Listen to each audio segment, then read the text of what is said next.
everybody, Sheldon with iHardware here, and right before I show you guys my new keyboard, I want to point out my old keyboard and what made me want to get a new keyboard, and I was just tired of it. So this is a generic rubber dome keyboard. If you don't know what rubber dome means, it basically means the rubber pieces that are underneath these keycaps are just rubber, and then that's what activates the keys when you press. And that's the reason why they are cheap keyboards. I think this one actually came with the Dell Optiplex GX620 I got from Micro Center, but I have another keyboard just like this, and it is the exact same, and it was around a little less than $10. So that explains why they're cheap. It still works excellent. It's a good keyboard for doing basic tasks and everything like that, but the only problem is there's nothing satisfying about typing on it. It is a quite loud keyboard for being a rubber dome keyboard, mainly because there are metal clips underneath the spacebar, if you can hear that, and some underneath some of the few keys, but they're just loud in general, mainly because I type pretty hard on a keyboard. So that kind of leads me into what my new keyboard is. So as you can see on the back, this is a no-name keyboard. So on the back here, you got nothing much. It was just made in China. Let's see if you focus. I need to turn autofocus off. But basically, yeah, it was made in China. There's nothing on here that identifies who made it or anything like that.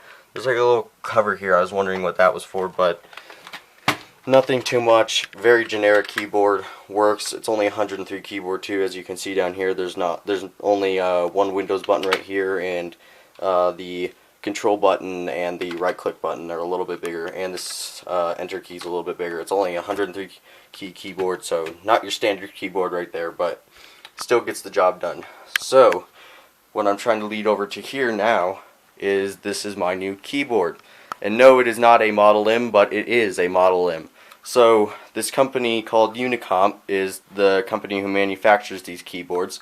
And before you guys freak out saying, why'd you get a white keyboard on a black desk with all other black computers and stuff like that? So the reason why I got this keyboard is because it's white, it stands out, and it basically, what I wanted to do is have a setup where everything else is pretty much standard. It's nothing really unusual and stuff. This monitor isn't being used right now. It's going to be used for that computer, which I'm going to use as a server, which I'll explain in another video.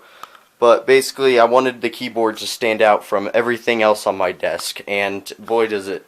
And in the video, you can't really tell, but it is massive. When I watched other videos on these keyboards, Unicomp keyboards and Model M keyboards, they look pretty small in the keyboards, and sometimes this is not the Space Saver keyboard either. They have a Space Saver where basically the border goes right along this line and stuff like that, and it's basically the same size as that keyboard over here. Actually, let me grab it and show you guys the size comparison. And this one, it's probably like a pound, extremely light, but as you can see, this is pretty much standard. It looks still pretty big to it, but if I were to lay it right there, I'll just turn on the monitor, it is a quite small keyboard on top of this massive keyboard. Doesn't really do justice in the video, but still, it is a giant keyboard, and the thing weighs about 4 pounds easily and stuff like that. I was not expecting it to be made that well.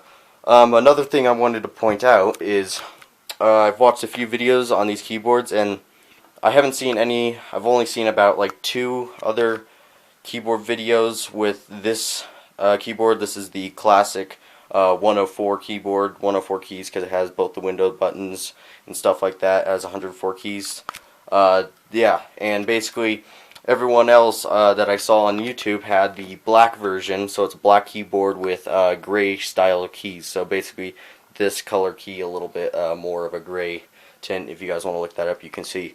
So I like the look of the gray ones and black, but at the same time I wanted something to stand out, and personally it's quite funny to have it on here, and the thing is amazing. I'll show you guys what it sounds like in a second. Let me just click back here on Notepad. Very satisfying to type on. The buckling springs. I'm quiet for a second. So I wasn't really typing anything there, but you guys get the understanding. It's buckling spring basically was the Model M keyboards back in the day, early 90s, late 80s type keyboards. They stopped manufacturing them. Another company, I can't quite remember the name, bought the patent from them, and now Unicomp owns the patent. And so if you guys have watched videos on Unicomp keyboards, you may know that there is usually a Unicomp logo right here, which you guys might still be able to make out. And that's my only downfall right now to this keyboard. It's not too much of a big deal, it's fine, but my camera appears to be picking it up. So this was a cover that goes over the lights, or the LEDs, that LED overlays, that's what it is. You can pick these LED overlays up for like $1.50 that you can replace. There's like a black version, stuff like that. So right here it basically covered up the Unicomp logo, but the problem is it's still seeping through. You can still see the original backplate and the keys in there. Camera's actually picking up quite well.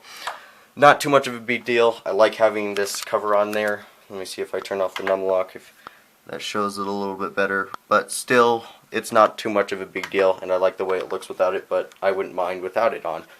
So pretty much standard keyboard. If you guys want to hear some better typing of this keyboard closer up or something with a better microphone, I can do that. I'm trying to think if there's anything else I want to point out. Not too much, but yes, this is my new keyboard.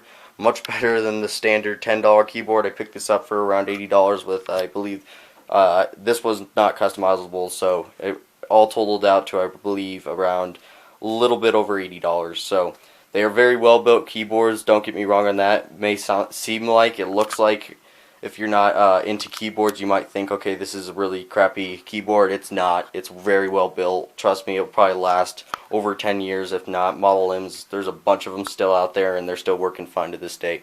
So thank you guys for watching. Want more videos, or you guys have any feedback, make sure to let me know. And again, if you want to see more on the Unicomp keyboard, I'll make sure to do that, especially once I get my new computer. I have space for it right here.